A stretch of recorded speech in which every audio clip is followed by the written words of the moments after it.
मजलिस-ए-इत्तेहादुल मुस्लिमीन अगर उत्तर प्रदेश को आई है और ओवैसी आपके दरमियान में आया है, तो मैं यहां पर सियासत या राजनीति के जरिए तिजारत या दौलत कमाने के लिए नहीं आया हूं।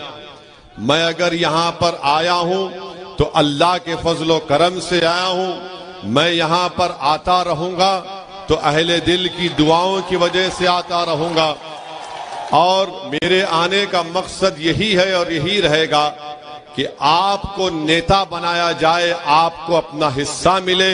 सामाजिक न्याय और हिस्सेदारी की जब बात ओवैसी और बाबू सिंह कुशवाहा करते हैं तो हमारा मानना यह है कि राजनीति में भी हमको अपना हिस्सा मिलना चाहिए, शिक्षा में भी मिलना चाहिए, नौकरियों में भी मिलना चाहिए और ठेकेदारी में भी मिलना चाहिए।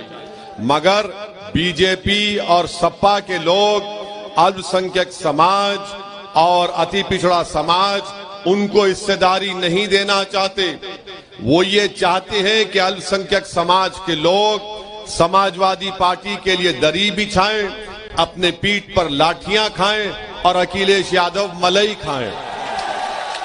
ये अब नहीं होने वाला है।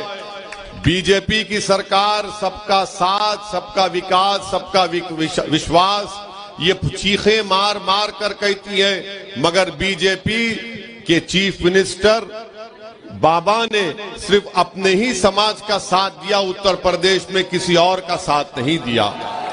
वैसे ही जब